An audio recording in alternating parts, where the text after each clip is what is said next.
Ladies and gentlemen, boys and girls, children of all ages, welcome to the hippest trip this side of the Mississippi. It is the Tuesday night flight. It's the big guy KG sitting with none other than quite possibly, if I'm not mistaken, Uh-oh. Here we go. the biggest, most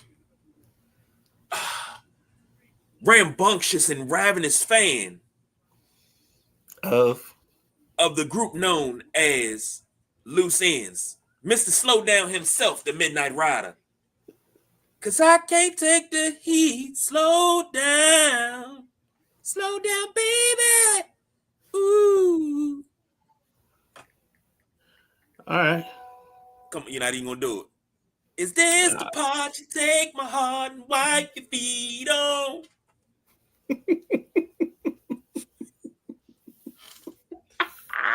All Oh right, let's man. go, baby. See, I gotta do it for my guy, man. That's my guy. I gotta do it for him. I got him. Got to get him in the right mode, get him in the right headspace. But welcome to the Tuesday night flight. We are two of your sideline junkies. Like I said, that's the Midnight Ride. I'm the big guy KG. We in this thing. That's Frosty behind me. It's a reason for that. I'll get into that later on. Um, Sam checking in. What's happening, Sam? Welcome aboard the mothership. Jesse checking in. What's happening, Jesse? Welcome aboard. We got to do this, and we got to take this thing back and make sure it's gassed up because the People's Choice Don Rodriguez found out we gallivanting through the galaxy of sports during the week without gassing this thing up. We in trouble. So, Midnight Rider. Yes, First and sir. foremost, most importantly, how you feeling? I'm good, man. This is how we start the day, man, or end the day. Good. You go to work, do your 9 to 5, Well, come in the house, have some fun. hey, that's what we're gonna do tonight, and we're gonna start it off with this. Gage Wood, Well, 19K. That's 19 well, strikeouts for those that are uninitiated. No hitter. Only the third no hitter in College World Series history. Midnight Rider, take it away. that sounds like a porn star. Now come or a dancer. Now coming to the stage, Gage Wood. Gage Wood. Um, nah, I mean, I think the last performance like this was 1960. I think that's what they said. For it to be a no hitter this late uh in the in the World Series action, um, they effectively eliminate Murray State. I think it was they were playing, so they advance on. The College World Series is probably one of the most convoluted um tournaments I've ever seen. Like it's a whole bunch of smoke and mirrors, but you get to the point somehow. Um, it's funny to me personally because I couldn't always track it. I used to play. What was that? They actually had college baseball on the Nintendo or the PlayStation. I can't remember. But yeah, so we're at that point. Yeah, he goes out and just dominates. And his projection was a late first round pick. I think after this performance right here, he might move up to the middle of that first round. I think there's still some guys that are going to have him beat right now, but we'll see how that plays out. Um, Before I even go further, let's recognize the addition. The man you see from the place to be. He never went to John Jay University. It's the man, the myth, the legend, the correspondent. Keith, what's going on, baby? What's up? Also known as Harry Homeowner at the Here moment. we go. So we ain't got no ice up in here. We ain't got no ice up in here. So waiting on a part to be delivered here next, I don't know, 90 minutes or so. So we'll see how that goes. How you guys doing tonight? You guys doing good? Man. Yeah, Good, good. good. And Good. Woody, I see DJ Woody's on the he's in the 24/7 group. He said, "What's up, fellas? What's happening?" DJ Woody, who has a cookout this weekend for everybody. So Is that we'll the have to post 21st? that on the page, man. I forgot to post that. I got to make sure I put that out there. I knew I had something going on this weekend. Couldn't remember what it was. There it is. There it is. Hey, man, a couple of comments real quick. Sam said, how did Ohtani do with his first game pitching? MLB segment question. And he said, is Gage Wood related to Kerry Wood, the former Cub? I've heard no signs of relation.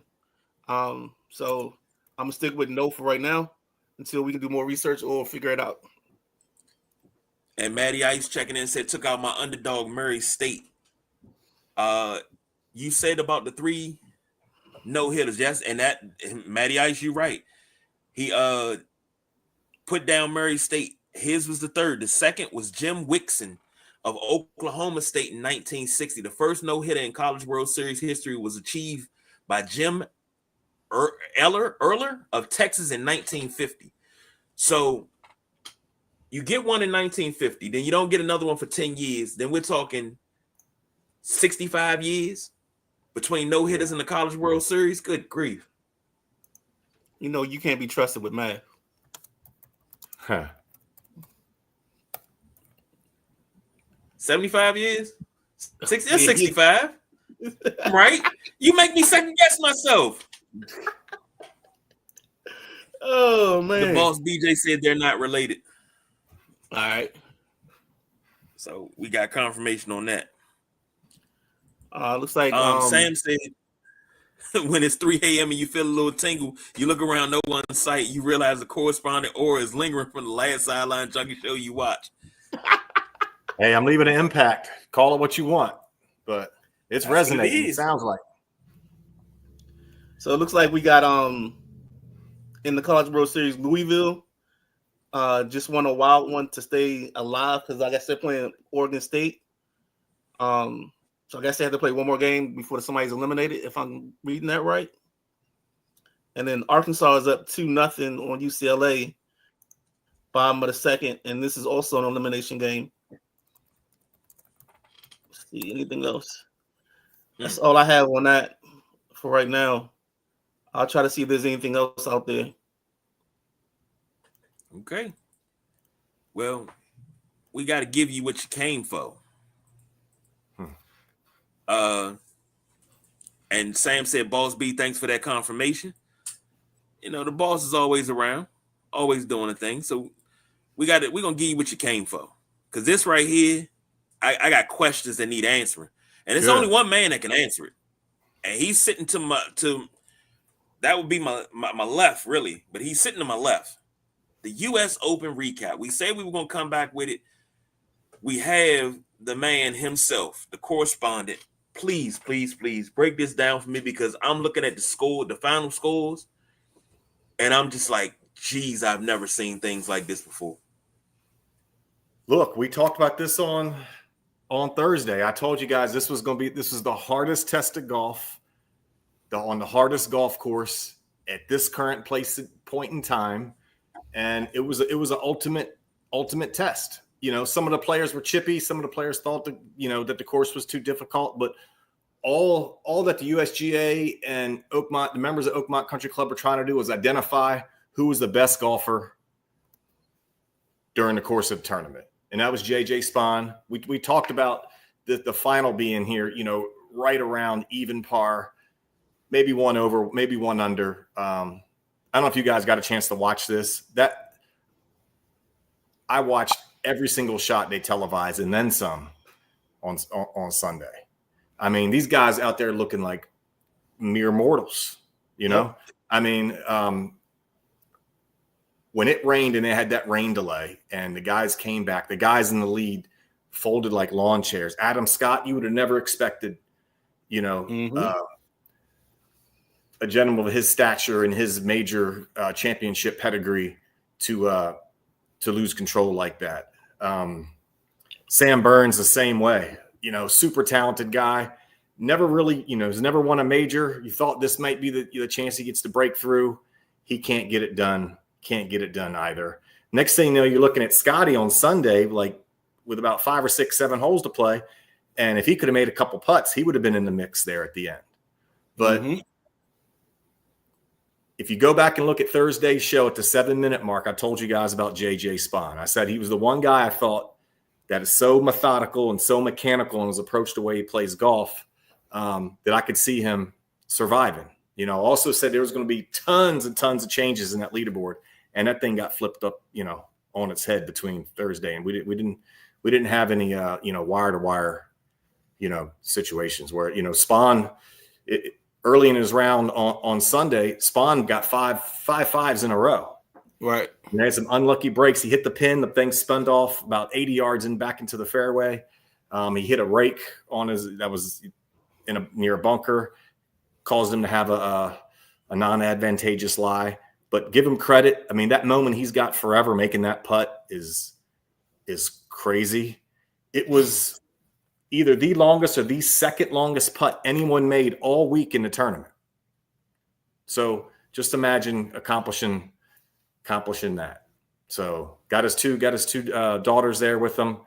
I thought it was a beautiful thing. I was rooting for Sam Burns personally the whole way. Was looking to see him try to break through. And then as soon as that wasn't going to happen, I immediately got on the JJ Spaun train. He's a journeyman, you know. He's a journeyman golfer. Has had, you know, admitted, you know, issues with getting over mental hurdles and obstacles, and was questioning himself whether, you know, 18 months ago, you guys might have saw some of the interviews. Like, he had a conversation with him. He almost walked away from the game, and now he's a major champion. He's got a 10-year exemption at the U.S. Open. He's got a 5-year exemption, okay, in the other 3 majors. So he's going to cash some checks. He's going to be around for a while, even if he doesn't, you know, he's got a nice game, especially he's on a roll right now, playing well this season. Maybe he can add to it. So that's a quick summary. You know, the course kicked everyone's ass. You know, it was exactly what I kind of thought, and I wasn't the only pundit, you know, saying that the course was going to play difficult. I was really surprised that guys just kept hitting driver and hitting it in the rough. When the rough, you couldn't even see their golf shoes, you know? Right. You know, Minute Roddy, you mentioned this, like, will guys lay back and try to keep it in the fairway? They, you know, some a little bit, but not as much as you would have thought, especially after it rained. It was softer, you know? They could have carried more club at a lower trajectory and maybe held it onto the greens. So yeah. Before the rain, you just saw the ball rolling. It was just like one of those things that you just cue the music, and it's just like, what's that? The little yodeling thing on The Price is Right. Yeah, and it just keeps going and keeps going. The other thing, I want 2 questions I really wanted to ask you. First was Burns. The moment he had to get relief, how much did that change him mentally? Because I felt like he was going good until that decision happened. Well, he wasn't going. I mean, Burns. First of all, let's start with the ruling. I thought the ruling was bad. You know, I thought you could see him taking his practice swings there and splashing up. You know, the rule is, I think they described it pretty well on TV. If you're at address at the ball and you know, water's not pooling up around your golf shoes, then it's a little, you know, it's not what they would call casual water where it's not, you know, shouldn't be. But you could see he wasn't invested in that shot. He was already, I don't say checked out, but he wasn't concentrating enough, you know.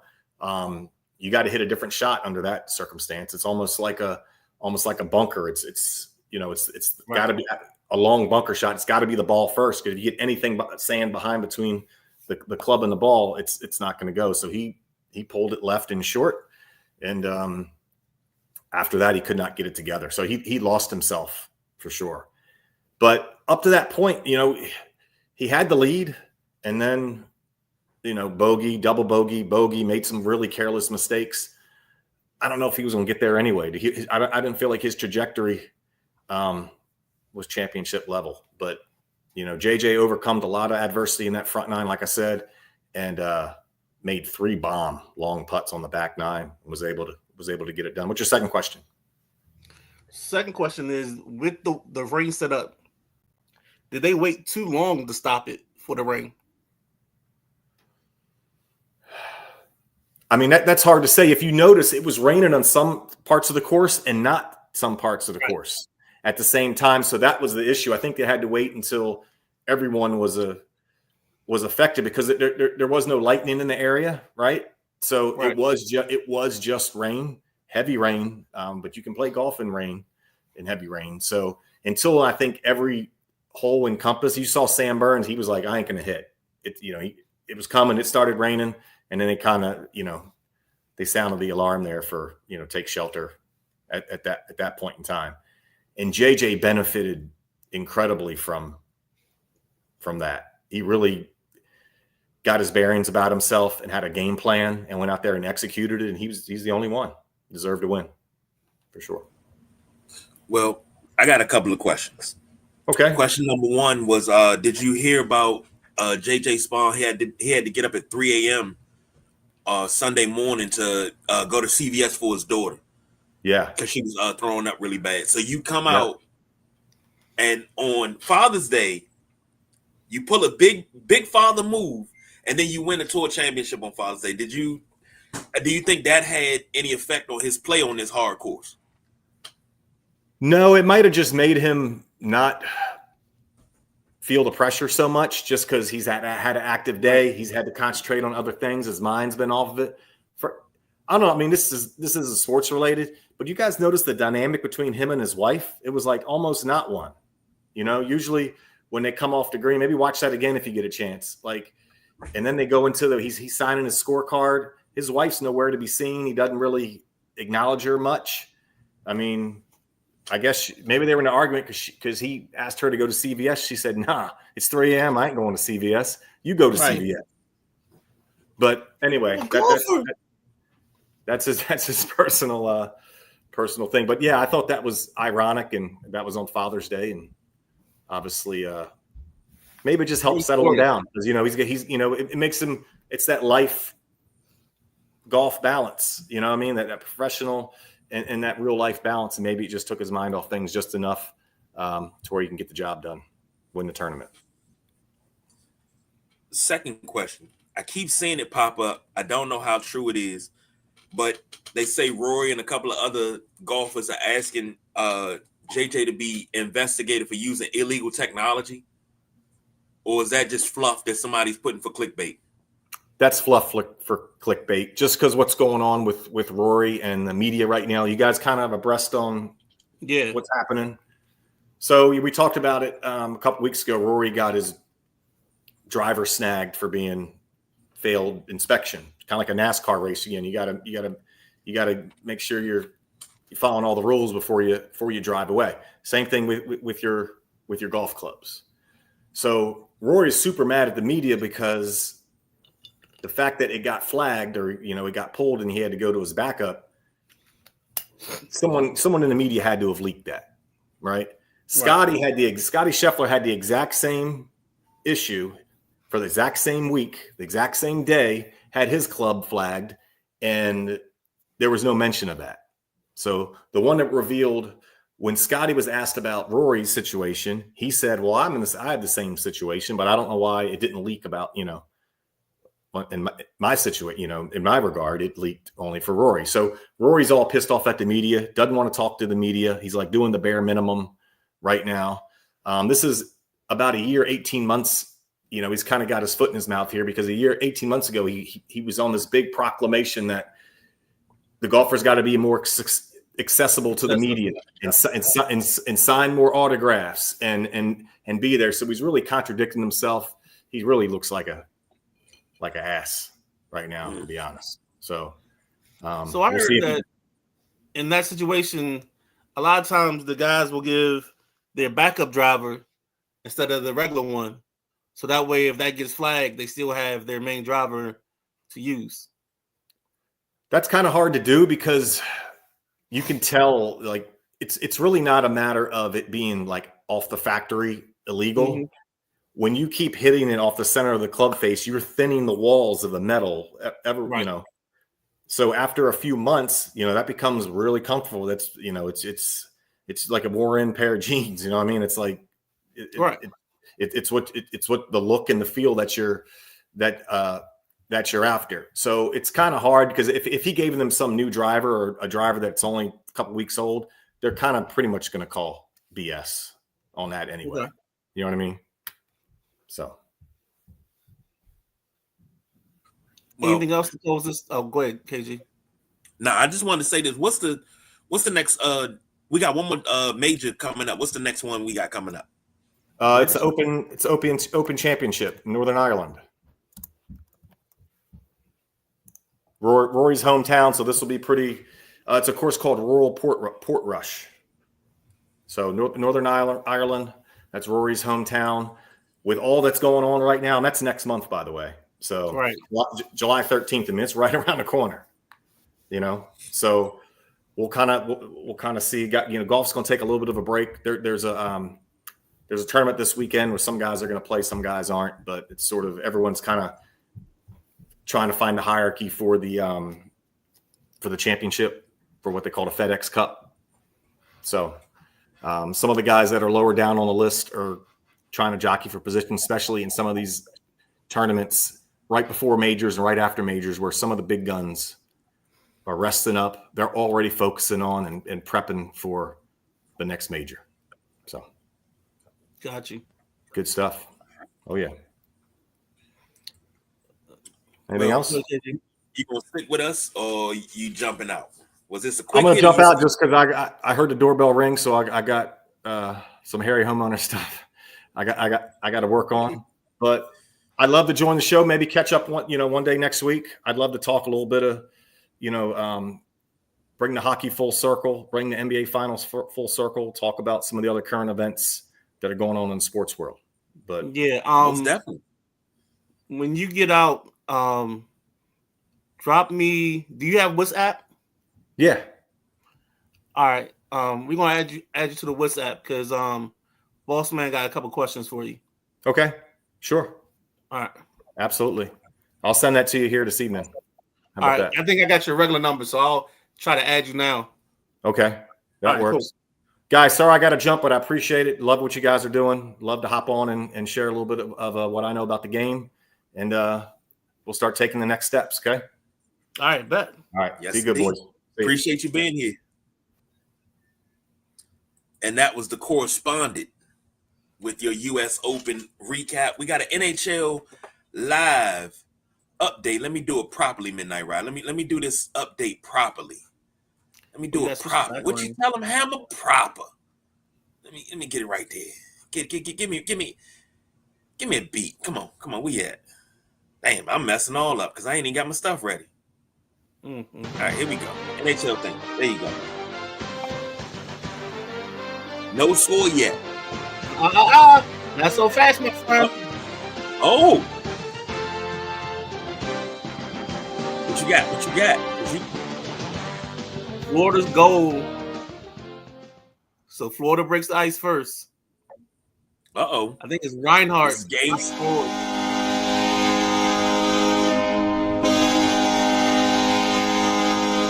Ooh, nice crossover. Oh, he hit him with a nice little crossover. Oh, that's tough. That's a tough goal. We're at game 6 right now. The Florida Panthers lead the series 3-2. They could wrap it up on home ice tonight and become back-to-back champions. Maddie talking about the anthem. He said Matthew Bischoff sings sings the likely last anthems. His old Canada was dreadful. 38. Star Spangled Banner was not good either. Terrible way to end it. Florida crowd tried to compensate but didn't work. He gets a 40 for a better finish.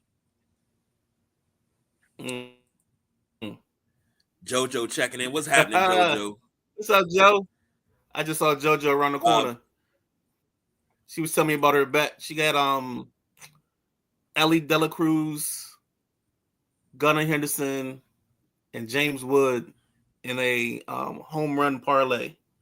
And it looks like the Nats are losing 3-1 last I checked to the Rockies. Good grief. This isn't they getting water. They're getting water. Oh boy. Maddie said Reinhardt on the steal and the dipsy do.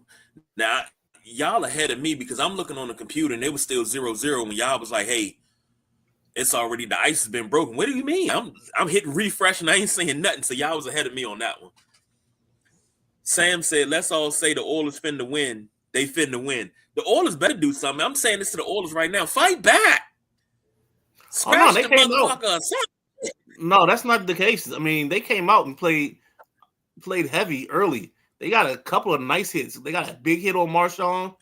Another hit right around the blue line. They came out ready to fight. They came out thumping. McDavid had a chance early. Go ahead. I said McDavid had a chance early. So they've been putting some effort out there. They lead in shots. That's the crazy. Shots on goal. They've got 4. Florida's only got 2. So there we go. Maddie said the Cup is getting skated tonight. I believe so too. Florida scored on their first shot. All I know is if that happens, there's a certain guy that becomes the Picks champ. Oh boy. Oh baby. Sam said, save my OKC disbeliever roast for the NBA segment. That's coming up, Sam. That's coming up.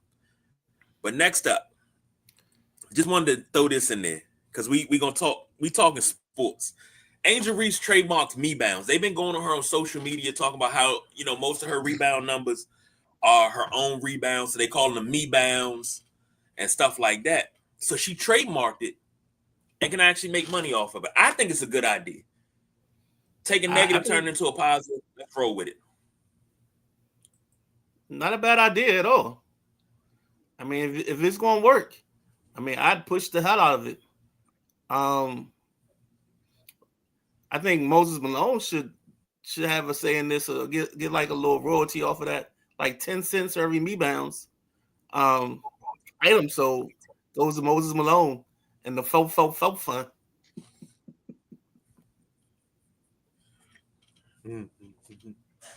Told you I ain't want to spend much time on it. Now, while we're looking in live with NHL, I want to ask a question to all those listening, all those watching. June 17th, 1994. Where were you? It was an epic day in world history as well as sports history. So I'm going to take and move myself in the midnight ride over here to the right-hand corner. And I'm going to pull up this stuff right here. And I got a little graphic that I want to show you guys. Everything that happened June 17, 1994. There we go. You had the O.J. Simpson police chase. Arnold Palmer played his final U.S. Open. USA hosted its first World Cup, which is right here in D.C. in RFK. The sign's still up there, too. 31 years later, that sign's still there. You know that, right? Mm-hmm. Game 5 of the NBA Finals. Rockets versus Knicks. Rangers Stanley Cup parade, and Ken Griffey ties the most home runs before June 30th. Now, actually now I know exactly where I was. I was home because I was getting ready to go or starting to get stuff together because I was about to go to Mason. I think I had to write something for a project. But that night I was sitting in the room watching the game and I was yelling at the TV because they had the OJ chase on. It's like, don't nobody put OJ in the small corner. Put him in the corner. Let's watch the game. I want to see the game. I ain't here to see OJ. So, yeah. And there's always rumored that was done on purpose to stop the Knicks run. Because I guess the Knicks were winning at that point. And then after that, I'm not going to say they never led in the games after that, but that was the momentum shift. Of course, that was told to me by a New York Knicks fan. But that was the momentum shift. That was actually it. Because if I'm not mistaken, was that the night that was it the next game that Starks got ejected, or was it that night that Starks got ejected? But either way, they preempted coverage of the finals. I haven't seen it. I never seen it before, and haven't seen it since. But they preempted the coverage of the finals with the O.J. Simpson chase. Now, you ask the question, where were you? June 17th, 1994. I was 12 years old. We had just got out of school, so that means I was in 7th grade. Yeah, 7th, getting ready to go to 8th. So we just got out of school. I was at my godmother's house. And I remember I was trying to watch the game, and she was watching the OJ chase in the living room. So I went to her room and started watching the game. Then they interrupted that, and I was like, okay. So I started watching, I want to say it was the Jacksons and American Dream. I think I started watching that. And I was flipping back and forth because they kept preempting the game, so I couldn't enjoy the game. So I was like, okay. And I remember falling asleep. I remember she woke me up maybe about 1:30, 2 o'clock in the morning. Was like, he did all that to go home. I said, you stayed up and watched? She said, yeah, I stayed up and watched it. But that's where I was. January 17th, 1994. Epic day in sports all the way around the board. But I will say this. They even have an ESPN 30 for 30 on that. If you haven't watched that, like I always say with the 30 for 30s, please go check that out. Sam says that's a false stat category. Can't write a diary and read it out loud. What you mean, Sam? Please explain. Elaborate for me. He said I was probably in the bathroom pouring bleach and pine sol and my super soaker to blind the neighborhood bullies on that day in 94. Maybe it wasn't for the bullies, maybe just for fun. Maddie said was in college and we were hosting a summer party. We all started a drinking game to the chase. See, how did that go? Yeah. I would love to know that. Dog, in college, it's like a precursor. Everything and anything can become a drinking game. That's what I learned. Because I used to have I forgot what the frat was that used to live next to me. But I remember one morning it was Mason Day. And they had something called Century Club that they were doing. And I was just like, yo, I just need a beer. I'm not doing all that. But yeah, they started drinking, and with Mason Day, the whole key to Mason Day is just like St. Patrick's Day, just with college kids. Basically, you just drink all day. And the crazy thing was, I had a test that night at like 8 o'clock for my evening class, or 6:30. So let's just say I was a little inebriated. They probably, when I walked through the door, they probably smelled the booze, but I wasn't the only one smelling like booze trying to take a test. Got an 86 on it, so wasn't too bad. Hey, it worked out. Yes, sir. Sam said false stat equaling rebounding your own rebounds for the glory. I don't think she's doing it for the glory. I think she's missing her first shot. She got to work on her game. That's all. I said that a couple of weeks ago, and I think I upset one of our viewers, and because he hasn't been back since. You know, I guess I'm not gonna get a Christmas card either, but he hasn't been back since I said that, because he felt like I was picking on him when I said she got to work on her game. But I mean, you know, hey, truth is truth. But a rebound's a rebound. A me-bound's a rebound. So Maddie said truth. And Sam said Century Club sounds like a porn film location. Nah, Century Club out in California, boy, that's something different out there. But not to take away from the stage.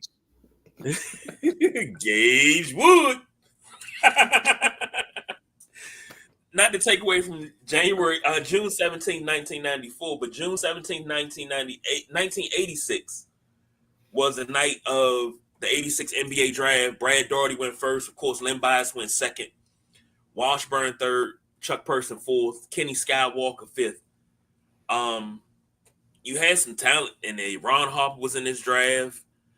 Dennis Rodman, John Sally, Johnny Dawkins, Hot Rod. No, I'm sorry, that's Hot Plate Williams. I'm sorry, that's Hot Plate Williams was in this draft.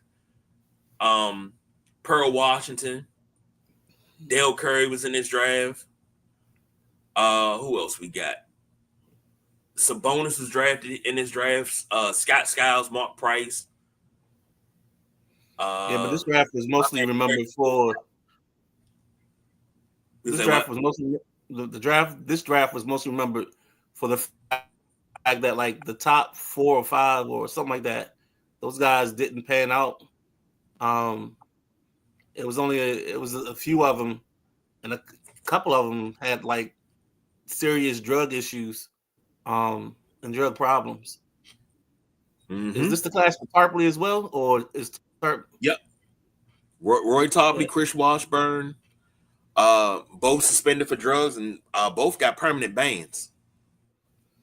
Yeah.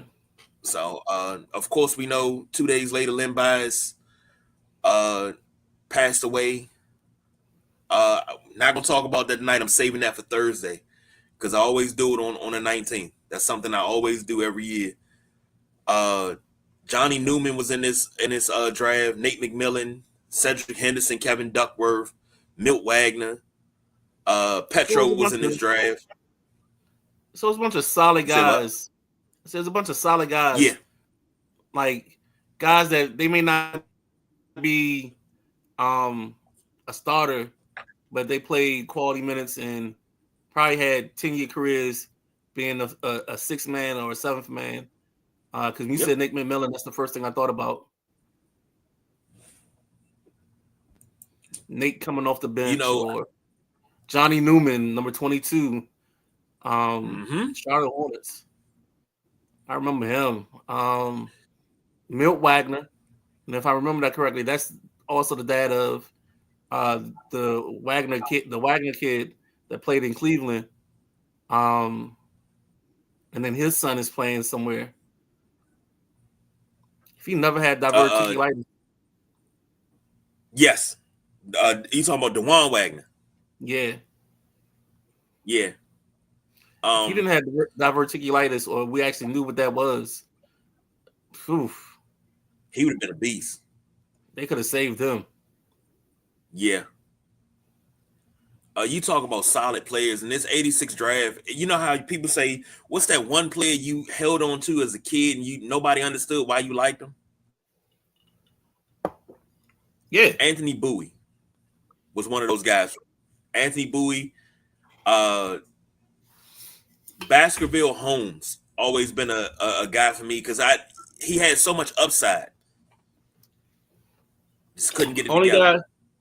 The only guy in that group that I remember was Chuck Person, because he had that infamous series with the Celtics where he and Larry got into it, and every now and then when I shot jump shots at the court, I'd yell Chuck Person because he had that rifleman nickname. I used to like that. The rifleman. Yeah. What's crazy, that story, that Christmas story, when Larry Bird came up to the square, he came to the tip-off circle. He told him, he said, "I got a present for you," and waited. Shot the game-winning shot in his face, said, "Merry fucking Christmas," and walked off the court. Hit the comments real quick. Never in my life have I seen somebody that damn good. Coach Devon checking in. What up, Coach? I'm sorry I ain't get out there Saturday, but if my wife caught wind that I was gonna come out there and give 10 snaps, I'd be in some serious trouble. So I got to get the approval from the boss first. If she tell me I can come out there and get 10 snaps, hey Lovey, Coach, I asked Coach, could I get 10 snaps? He said if it's okay with you, I can have 10 snaps. I can play 10 plays.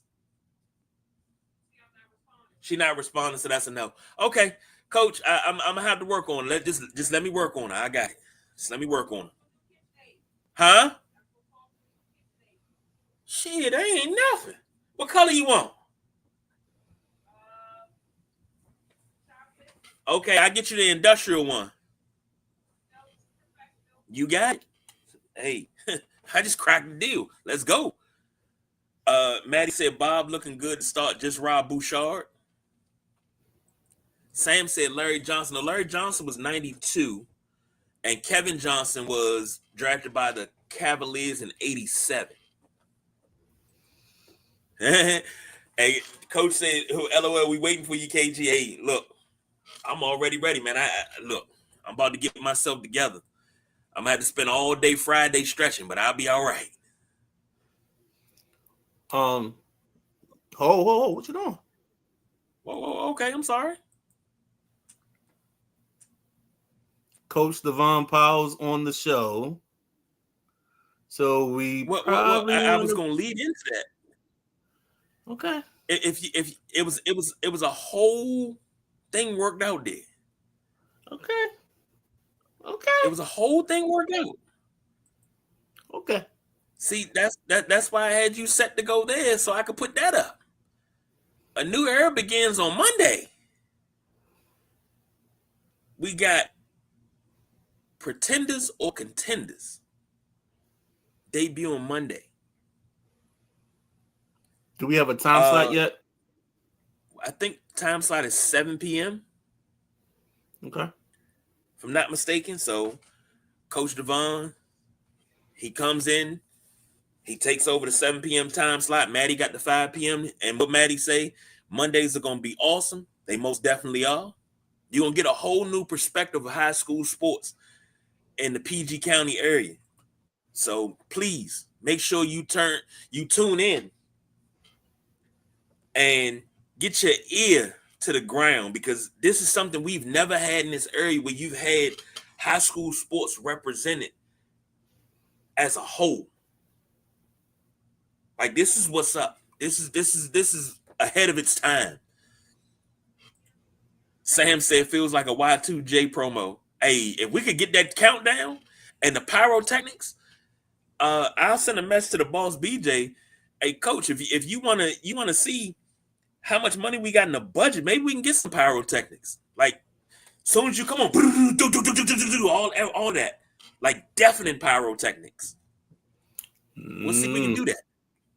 The way our budget is, we probably get with some joints that you throw on the ground that go pop. Just the poppers, man. Either that or bottle rockets. Yeah. Now introducing Coach Pap. Pap. BJ said, huh? Yeah, you put it through. We gotta take aerosol cans and make pyro and stuff. 7 p.m. Coach said 7 to 8 p.m. on Monday.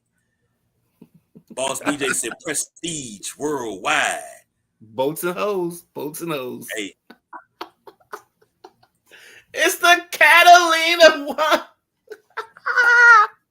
I'm sorry. Oh man. Now we got. Coach said I'm coming through like DX used to come to the ring. Hey, all right. Hey, see, he would fit in on Saturday. He would fit in on Saturday Night WrestleManiacs because, hey, that's what we do on a regular basis. Push the envelope. We're talking about game. You got the NBA Finals going to Game 6. NHL's already at Game 6. Oh, man. The Thunder, 120. The Pacers 109 last night. They went up 3-2. The Thunder did. And here's a problem.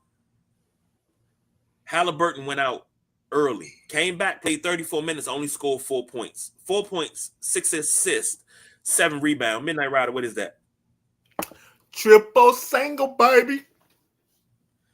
Siakam gave you 28. Naismith gave you 14. 13 from Miles Turner. Nembhard gave you 7. Mathurin. I found out how to pronounce his name. It's Mathurin. Mathurin gave. Okay. Yeah, Mathurin gave. Let's get to that. Let's get into those stats real quick. Looked like KG had a little situation. So let's hop into the score. Actually, let's see if I can do something real quick. If we can do this.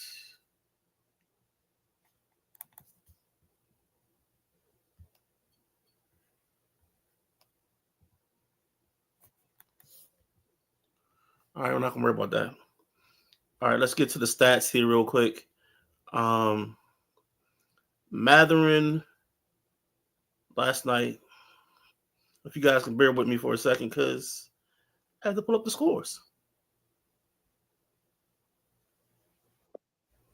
Sounds like KG just popped back in. While he's getting situated and settled, I'm still Man, looking. what the hell was that? Somehow you got bumped off, dog. That's horseshit. See, we ain't had to deal with this problem in years, man. The guys in the truck. That's all I'm gonna say. The guys in the truck. Where did I leave off at? I was talking about Jalen Williams. That's the last thing I remember. Did you hear that? Well, we heard none of that. The last thing you was telling me is about being able to say Mathern and say his name. So Matherin. that's where we are. Matherin had 7. McConnell had 18. Obi Toppin had 12 in the loss. For the Thunder, Jalen Williams had 40. 40 from Jalen Williams. 40 from Jalen Williams. That's all I'm going to say. 9 points from Chet, but he gave you 11 rebounds. Hartenstein gave you 4 and 8. SGA gave you 31 and 10. Dort gave you 9. You got 14 from Wiggins off the bench. 11 from Wallace. Caruso only gave you 2. The Pacers shot 45% from the floor, 36% from behind the arc, 80% from the line. The Thunder shot 42% from the floor, 43% from behind the arc, and 81% from the line. Pacers out rebounded the Thunder 50-45. Turnovers. Pacers had 22 to the Thunder's 11, and points in the paint 48-42 in favor of the Pacers. The Pacers won this game on paper. Outside of the turnovers, they won this game on the paper, but they still lost by 11. Midnight Rider, what's your thoughts on Game 5? You can't win the game if you don't score more points, boy. Well, that was the key to victory. I said that on Sunday. The key to victory is Pacers had to score more points. What you talking about? They won the game on paper. They ain't win the game on paper because they ain't score more points. Seriously though, we got to the point. I think last night, OKC showed you that they figured something out, or I think it helped that Halliburton was hurt. You know, we know he has a strained calf now. I don't think we knew it last night at the time until late in the ball game. But this is one of those situations where they made it, a 2-point game late, 93-95. And then after that, OKC just decided to shut the door. I think Jalen Williams hits a 3, and then they just go on a run from that point on and outscoring the rest of the way. I think it was one of those situations where OKC knew they had to get it done last night. They smelled the blood in the water. They smelled the chum, and they came out and got it. I was surprised. If you had told me Jalen Williams would give you 40, I'd say, well, I'll let him beat me all night long. That I'll take that. If I gotta go in the press conference and say, yeah, Jalen Williams had 40 and discuss that with everybody else, sign me up.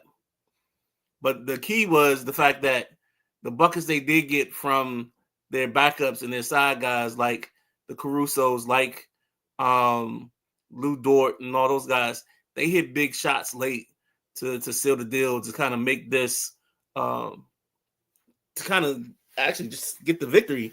You know, I can't say anything more about it. I mean, they controlled the end. They went pick and roll. They made them guard. They made big people guard Shea and Jalen, and they took advantage and went to the hole. This, if I'm a coach, I take this ball game, I give it to my what are they, the analytics guys? I give it to them, and I'm like, yo, shut up. We're gonna take twos. Like this series has been, I think they've shot more twos and made more baskets in the paint than I remember in a long time, man. And it's beneficiary. And sound the horn.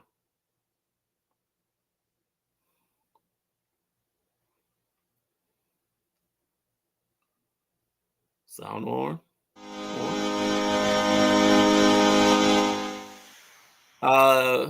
Showtime Sarah's favorite Kachuk has entered the score column.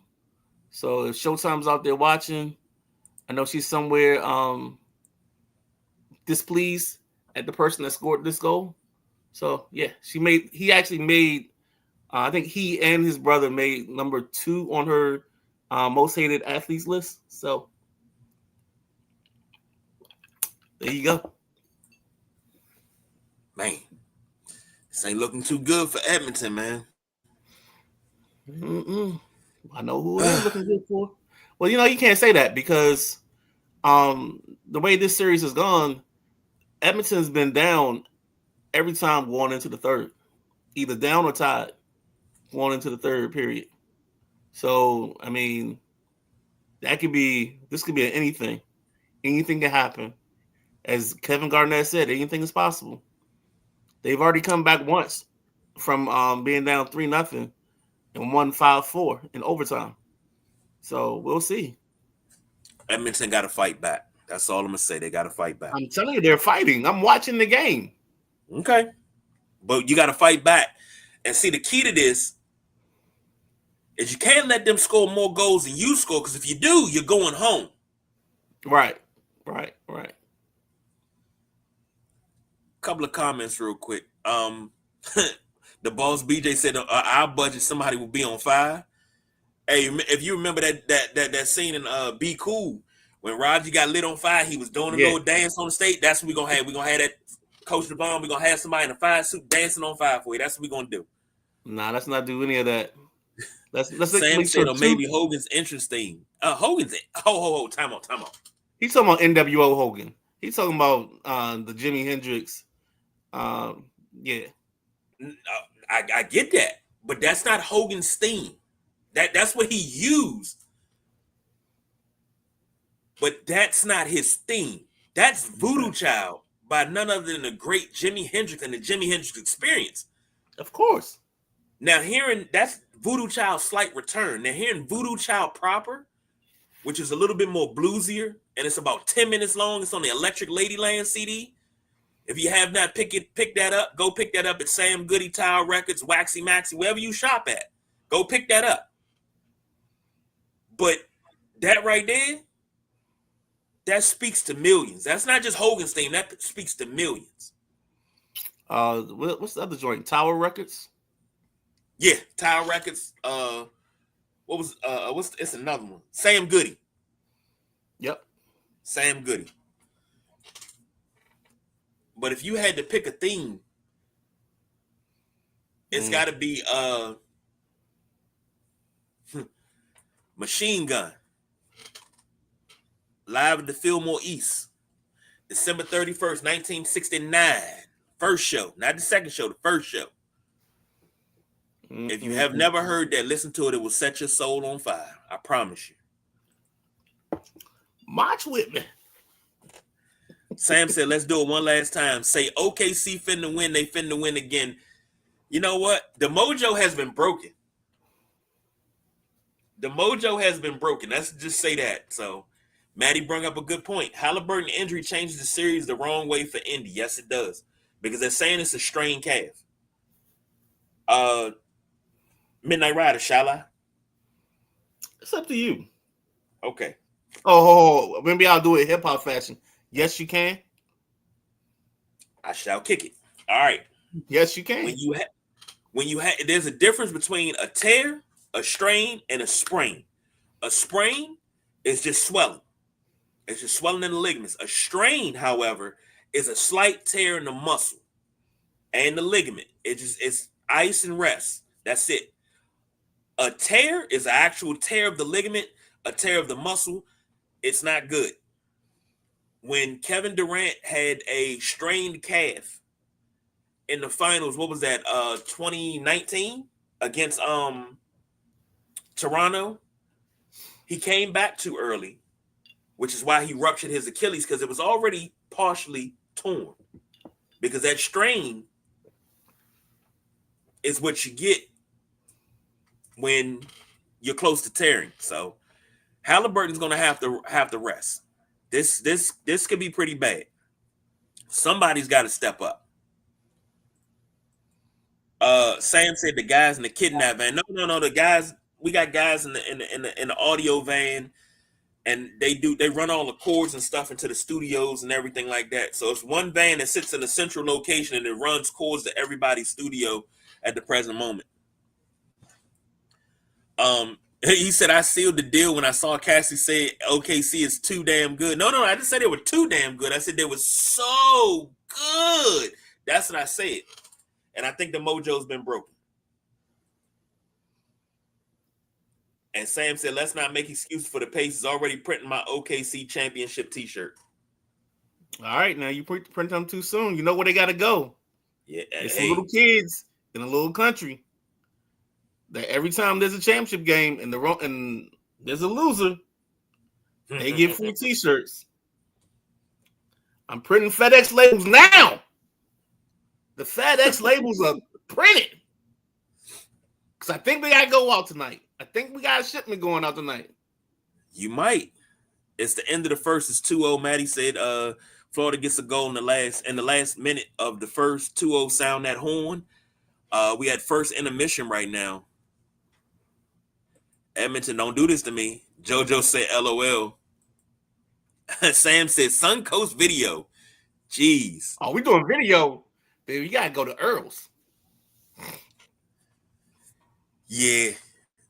I was a Blockbuster kid, but Earl's, I remember when Earl's closed, my mother went and got a trash bag full of videotapes for like $10. And I mean, when I said trash, I'm talking about a lawn leaf trash bag, a videotape. She just came in there and she's like, hey, check these out and see what I got. We had Police Academy 6, Action Jackson. Man, we had a whole bunch of different ones in there. But can't nothing touch those Friday nights going to Blockbuster on what is that? Is that Bladensburg Road? Cross street from, and it's in Bladensburg where Rolling Pin Bakery used to be. We used to go to Blockbuster, then go to Checkers, get sandwiches and banana milkshakes, and then go in the house and watch my 3 movies. Oh, dang, banana milkshakes? Yeah, man. Banana milkshake was like that. Maddie said Sam Goody. Yeah, you got to bring them all back. Sam said Earth, Wind, and Fire Reasons live. Oh. No, that's not. No. We're gonna go to wormhole. We're gonna go in the wormhole. We're gonna do this. Oh. That's not. I don't know if you want to do this, Sam. I don't know if you want to do this, Sam. Ooh, you don't know. I don't know. Maddie said Camelot Records in your closest mall. Good grief. Camelot Records. On them place, I know name Camelot. Never mind. JoJo said, what was the intro again? For Hogan, it was Voodoo Child. Yeah. He used Voodoo Child Slight Return. He used that as Hollywood. Sam said, she said, I told my ass where I said, well, lay down the other way. Woo! Woo! Sam said, I mean, the star is hurt. It's facts, yeah. She said, yeah, Earls, the OG Earls, yeah. Hollywood Video. Good grief. That's the one I couldn't think of. Hollywood Video. Sheesh. Well. All right, so here we go. This is a show. I don't know if you want to do Thursday or you want to do it on Tuesday. Okay. What you got? We always talk about walk-up songs. Mm-hmm. So this walk-up song, I got 2. So maybe we can do them 2 days. The first one is the walk-up song. It can only be wrestlers' entrance music. Ooh. Okay. So you got to pick your 4 at-bats. but it's only wrestlers intro music. And your whatever your top song is, that's your fourth song. That's for your last at bat. Okay. So you're literally ranking them 4, 3, 2, 1 as you go up to your at bats. I can dig that. All right, so that's one. And it doesn't matter the era of wrestling. So if you only watch wrestling during the Hogan years, you gotta pick 4 songs from that for wrestlers. However you gotta figure it out, you know. The second one, we were talking about food a couple of weeks ago, and I started having this idea on the way home. You got to give your top 5 sandwiches. Doesn't matter the place. Top 5 sandwiches. It could be a steak and cheese. It could be a Reuben. It could be corned beef hash. Whatever you eat. But they all got to be sandwiches. I'm not talking about a hot dog. Unless you're getting something from like a Chicago style hot dog or something like that. It's got to have sandwich qualities. Top 5 sandwiches. Yep. And you gotta say the name of the place that you're getting it from.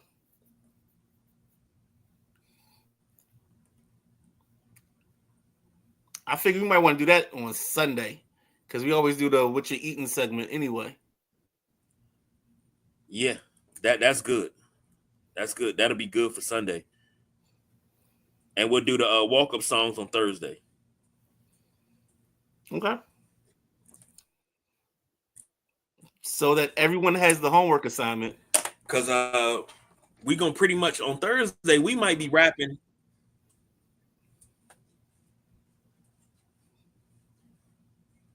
We might be wrapping up some championship talk. Quite possible. And I might have to make 2 trips to FedEx. Sam said, what are the rules for the sandwich?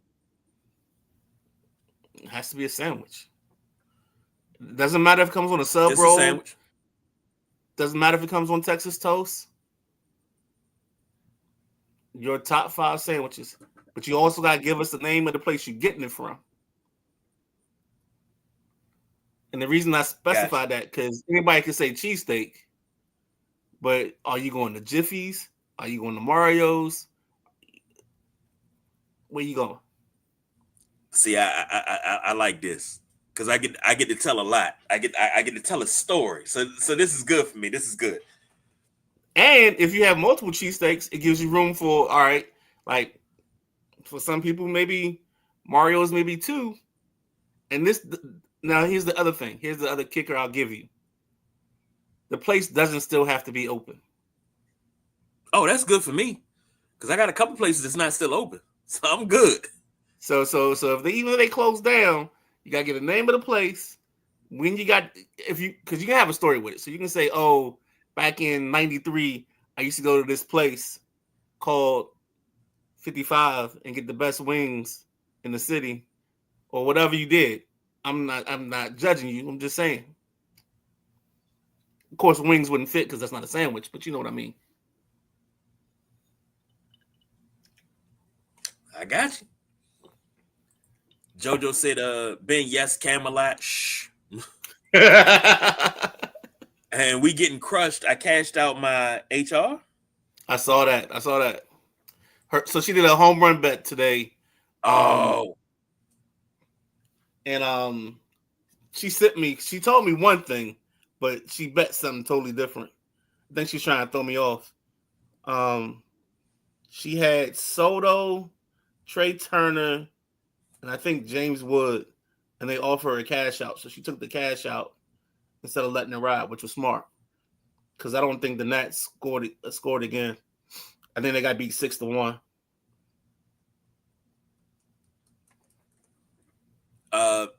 Sam said, can you pin those 2 top 5s in the comments? When we come into it, I'll pin them in the comments. Most definitely. Those will be the first comments that I pin. He said, even if the sandwich came from a strip club that no longer exists, even if the sandwich came from a strip club that no longer exists, you got it. Maddie said, the corned beef at Joe's Deli in Rocky River, Ohio is the best corned beef I ever had. Ooh. Maddie, I mean, the list is until Sunday. Ooh. Like, Now, I mean, come on. You got to at least, like, give us, like, hey, my best sandwich I ever had is, check me out Sunday morning at 11 a.m. Sideline Junkies. We're not selling anymore? We don't believe in kayfabe? What are we doing here? But hold on. I want to give Maddie a shout out because I'm going to say something about the state of Ohio, Sylvania, Toledo. I hated Five Guys before I went out there. I had a Five Guys burger out there, and it was the best Five Guys burger that I ever had, and it did not cost me $39.75 for one meal. I paid $12 for a sandwich, fries, and a drink. $12.78. And I was like, why is it not like this when I'm at home? At home, this right here is like $38. Numbers approximate.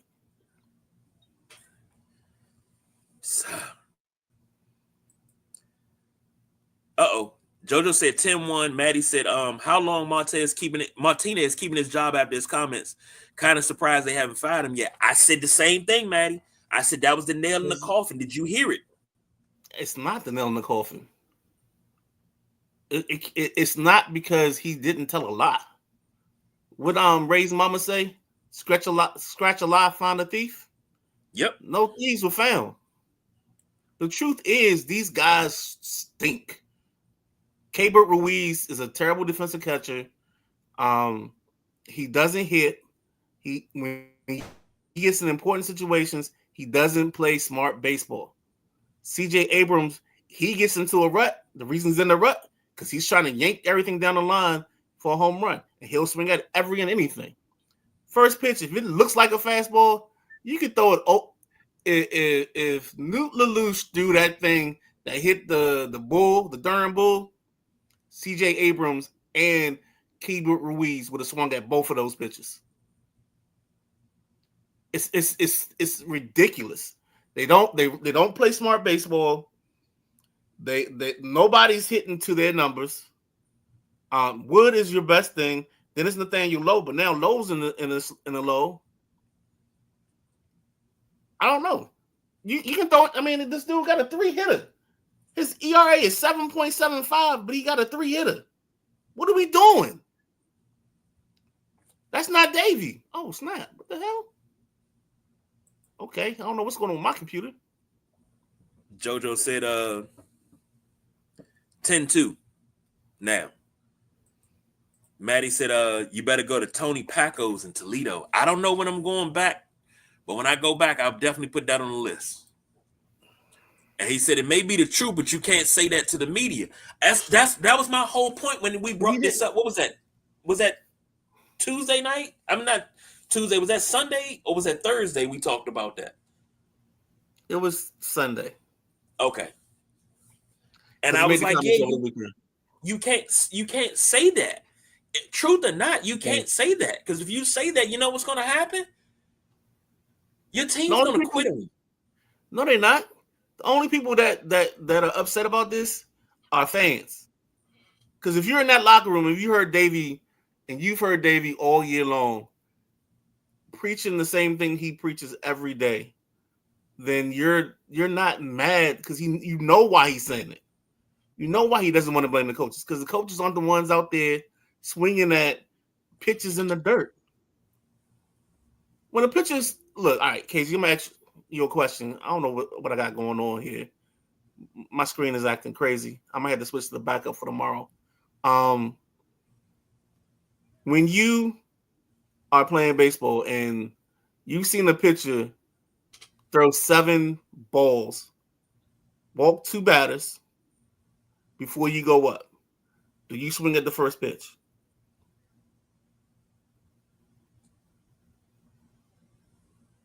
KG? Yeah, I'm here. Do you swing at the first pitch? Oh no, I thought hell no, you don't swing at the first pitch. You lay off. You make him throw you a strike. Right. But for some reason, this team doesn't understand that. We've got more journeymen, and and you know what? This is also part of Nats history. But there's more journeyman left-handers that have shoved on the Nationals than any team in the history of baseball the last 20 years. I swear to God. No matter who's on the team for the last 20 years, it seemed like this. And the funny thing is also, when you look at this lineup, I've seen this lineup before. I've gone to games in 2015, 2016, and when you look at the lineup on the scoreboard, it's like three batters. As long as they can get past those three batters, everybody else is trash. Like, just don't pitch to those three and get everybody else out. Let everybody else get themselves out. And that's what's happening now. It's CJ Abram, Lowe, and Wood. Everybody else is going to let you off. Garcia stinks right now. I've been trying to get rid of him for 2 years, but he did have a good year last year. Jacob Young just can't hit. Great defensive outfielder, but I mean, that's probably why he's going to be number 4. Alex Cole got pictures of Davey Martinez somewhere, because somehow he keeps getting starts. He's hitting, but it ain't that much or that well for him to be leading off the ball game. What else you want me to talk about? Josh Bell can't hit his body weight against lefties. Shoot, he can't hit an F his body weight against lefties, let alone his body weight. What else you want me to talk about? Where else do you want to go? Jose Tena playing third base. Yeah, okay, that's inspiring. It's about as inspiring as watching Shawshank Redemption with the sound off. I mean, what are we doing here? This thing is, they're playing, it's a bunch of, I wouldn't even, see, you did this on purpose, KG. I knew. I didn't. Hold, time out. Don't do this to me. Maddie brought it up. Y'all always try to get me, man. No, man, this is terrible. Hold on, you know what Maddie did?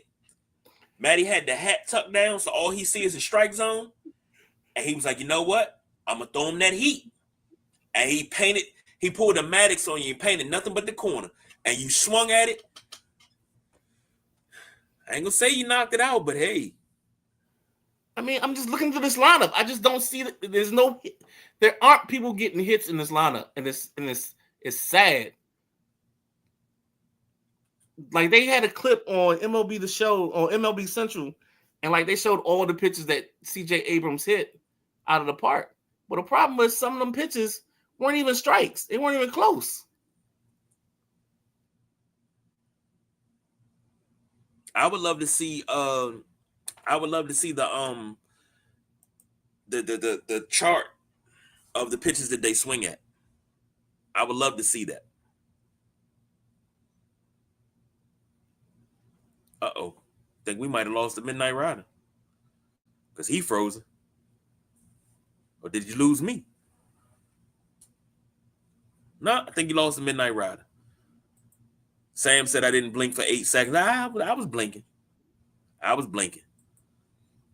And then Sam said I could still hear Morgan Freeman's voice without the movie on mute. With the movie on mute. I mean, anytime you can see it, Andy Dufresne crawled through 500 yards of the most foulest smelling shit. You can hear that you don't have to have that on to hear that, but that's true. I'm sorry, man. I don't know what's going on with my computer. It's all good, man. We all having technical difficulties tonight. It's okay. I'm gonna have to switch I'm gonna have to go to the backup. I'm gonna have to go get the left-hander for tomorrow. What you got tomorrow? Speaking of which, let's go ahead and wrap this thing up and get out of here. But what you got for tomorrow? Tomorrow in the passenger seat, we've got Candy Waller, Commanders beat reporter, Bowie TV. So we have her tomorrow, 8:00. Co-host is undecided right now, or to be determined, I should say. I might be flying solo. It won't be the first time. It won't be the last. But if it's got to be a singles match, and I got to be the Undertaker in the handicap match, I can do it. Well, now I know you can. Hold on. Because if it becomes a handicap match, I need Teddy Long to come out and be like, hold up, player. Let me talk to you. I'm sorry, go ahead. Mm-hmm. You going 1-on-1 with the Undertaker? Yeah, that's it.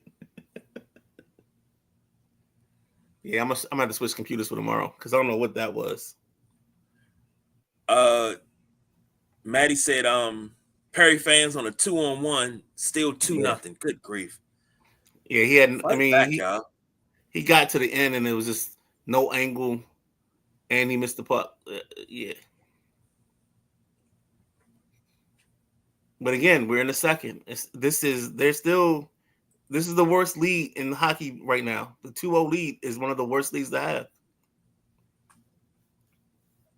Tis true. It could be way worse. But be back tomorrow with In the Passenger Seat. Thursday with the Thursday Night Throwdown. Saturday with the Saturday Night WrestleManiacs, as we'll be back in the seat. We got a lot to talk about. Goldberg made a return last night, so we need to talk about that and some other things. So we got a lot to cover this week. So for the Midnight Rider, the correspondent Keith, Gentleman Jack's on special assignment. Be back soon. I'm the big guy KG. Just to let y'all know, we don't do no overtime. We are out of here.